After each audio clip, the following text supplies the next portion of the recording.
करती हूँ आदरणीय प्रोफेसर पुष्पेंद्र कुमार आर्यम जी से कि वो आए और अपने आशीर्वचन से हम सबको मोहित करें।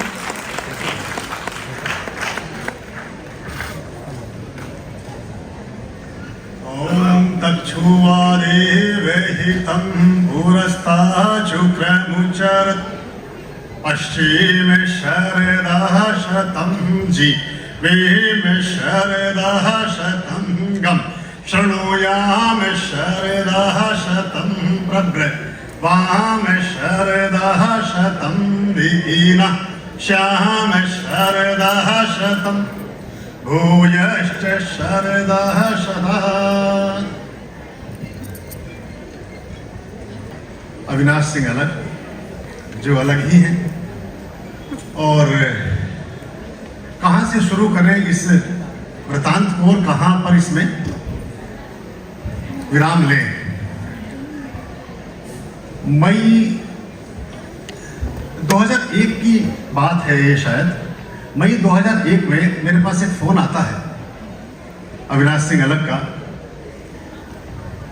और मैं सौभाग्य से उसमें मेरठ में ही था।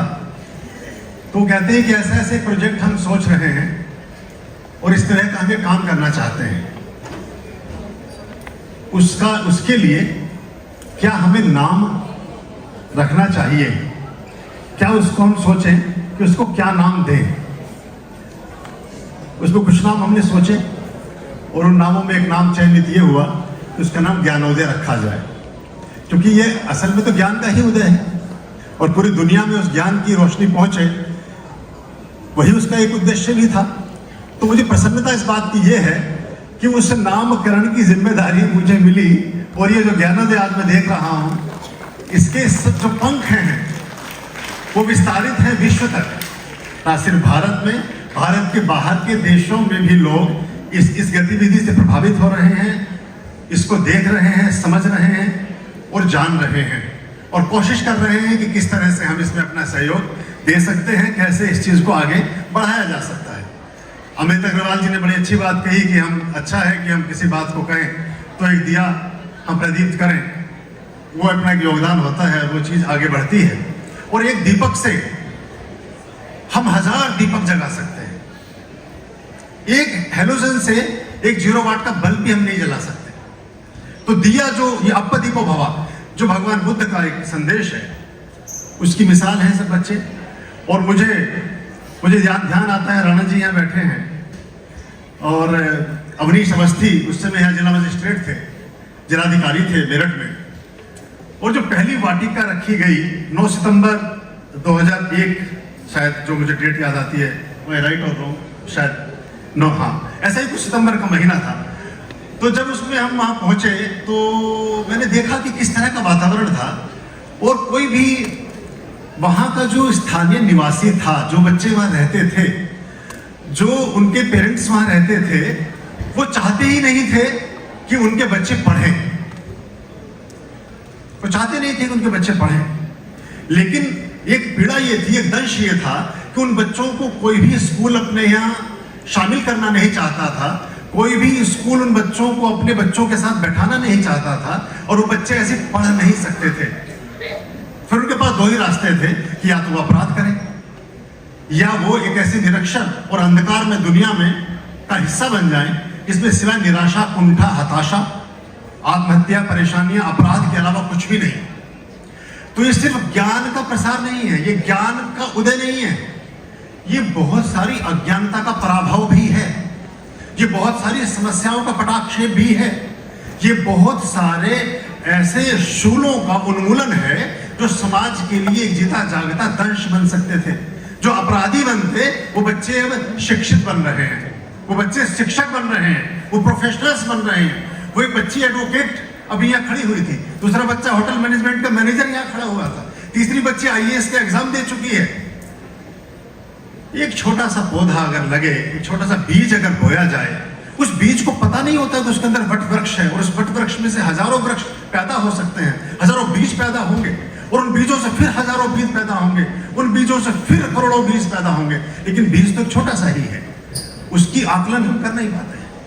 जैसे समस्या और बीमारी संक्रामक होती है, ऐसे ही प्रसन्नता और ज्ञान भी संक्रामक होता है, ये भी प्रसार, ये भी फैलता है और एक से दूसरा दिया स्वतः ही जगता जाता है, एक दिए से दूसरा दिया ही जगता जाता है। और वही पक्षी, वही परिंदे, हमने लिखा ना परों को खोल, वही परिंदे, वही पक्षी, वही प्राणी इस जीव जगत में, इस अस्तित्व की दुनिया में विजयी होते हैं जो आत्मनिर्भर होते हैं, जो स्वावलंबी होते हैं। संघर्ष ही प्रतिभा को परिष्कृत करती है, आविष्कृत करती है, उसको निखारती है, उसको आगे बढ़ाती है। गैर परों पर उड़ सकते हैं हद से हद दीवारों तक। You can fly through borrowed wings up to wall। आप जा सकते हैं, गैर परों पर उड़ सकते हैं हद से हद दीवारों तक। अंबर पे तो वही उड़ेंगे जिनके अपने पर होंगे। गैर परों पर उड़ सकते हैं हद से हद दीवारों तक, अंबर पे तो वही उड़ेंगे जिनके अपने पर होंगे। क्या मालूम था यहाँ एक दिन ऐसे भी मंजर होंगे, हाथों में शमशीर बगावत, हाथों में खंजर होंगे। और ये धरती हसास बहुत है, सर पर कर्ज नहीं रखती। जिन खेतों में बोए सर हैं उनमें पैदा सर होंगे। गैर परों पर उड़ सकते हैं हद से हद दीवारों तक, अंबर पे तो वही उड़ेंगे जिनके अपने पर होंगे। तो आपने ये पंख इन बच्चों को दिए और इसको आगे बढ़ाया। हमारी झोपड़ी मसूरी में है और पिछले दिनों आप पधारे तो हमने वहाँ, हमारे आसपास में भी ऐसे कुछ गांव हैं जहाँ इस तरह के बच्चों की जरूरत है और बच्चों को पढ़ाने की बात है, तो वहाँ भी आपने एक प्रयास शुरू किया है। तो हम आपका तहे दिल से बहुत ही हार्दिक स्वागत उस बात के लिए करते हैं। और एक चीज़ और हम प्रारंभ कर रहे हैं अपने, हमारा बहुत लंबे समय से प्रकल्प था। हमारी एक झोपड़ी मॉरिशस में भी है, एक यहाँ भारत में भी है, अभी मेरठ में भी आश्रम की शुरुआत हो गई है। नवीन जी बैठे हैं, अगले वर्ष तक यहाँ भी हमारा आश्रम की रूपरेखा तैयार हो जाएगी। ऐसे संगठन, ऐसे व्यक्ति, ऐसी संस्थाएं और ऐसे विचार जो शिक्षा के लिए, संस्कार के लिए, समाज में परिवर्तन के लिए, देश के उत्थान के लिए, हमारी सभ्यता और संस्कृति। देखिए, जब हम हिंदुत्व की बात करते हैं तो हिंदुत्व में पहला ही संस्कार शिक्षा का है। पूरी दुनिया में जब पूरे इस दुनिया के 90% देश मछुआरों की जिंदगी जीते थे, उस समय हमारे यहाँ 3 यूनिवर्सिटी चलती थी 2500 साल पहले, नालंदा, तक्षशिला, विक्रमशिला। तो शिक्षा के तो हम जनक पूरी दुनिया में पहले से ही रहे हैं। तो ऐसी स्थितियों में जो भी संस्थाएं आगे काम कर रही हैं, अच्छा काम कर रही हैं, उसके लिए हमने एक सर्वे कराया और उसमें कुछ नाम हमने आमंत्रित किए। मुझे बड़ी एक खुशी हुई। एक ऐसा समझिए कि किसी जगह आप ही तो एप्लीकेंट हो और आप ही उसमें शिक्षक हो और आप ही उसके चयनकर्ता भी हो, आप ही तो उसमें किसी चीज के लिए रिक्वेजिशन दें और आप सिलेक्शन कमेटी में भी बैठे हो। बड़ी अजीब सी स्थिति हो जाती है। 3 जगह से ज्ञान प्रोजेक्ट का नाम आया। एक हम अवार्ड शुरू कर रहे हैं 2022 से, आर्यम प्राइज, आर्यम पुरस्कार। तो इस वर्ष का 2022 का जो पुरस्कार है, मैं उसकी घोषणा कर रहा हूँ। 4 जनवरी जो हमारा फाउंडेशन डे होता है उसको देंगे। वो ज्ञानोदय प्रोजेक्ट को जाता है, उसमें 1 लाख रुपए की राशि के साथ वो पुरस्कार दिया जाएगा। तो मेरा आपसे विनम्र निवेदन अलग साहब कि आप उसे स्वीकार करें और आप स्वयं अगर आ सकें तो बहुत अच्छा है, वरना किसी प्रतिनिधि को भेजें। और बहुत छोटा सा एक हमारा अंशदान हमारे आश्रम की तरफ से आपके लिए है। तो ये बड़ी विनम्रता से हम आपको ये प्रस्तुत कर रहे हैं और आपको अर्पित करना चाहते हैं। इसको आप स्वीकार करें प्रेम और सद्भाव के साथ। सेनानी करो प्रयाण अभय, भावी इतिहास तुम्हारा है। ये सारे बच्चे जो ज्ञानोदय से जुड़े हैं, ये सारे बच्चे जो पीछे खड़े हैं, सेनानी करो प्रयाण अभय, भावी इतिहास तुम्हारा है। नक्षत्र अमा के बुझते हैं, सारा आकाश तुम्हारा है।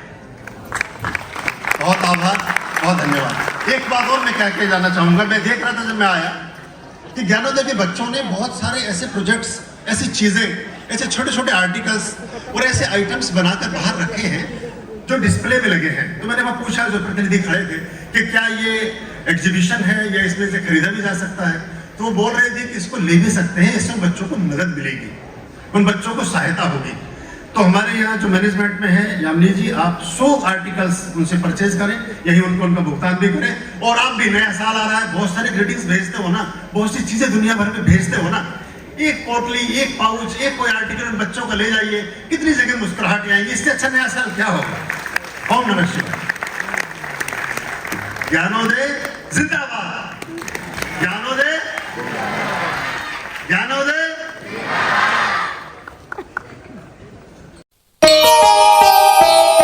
आर्यं शरणं शुभमस्तु, सम्भव करणम् अरमस्तु। आर्यं शरणं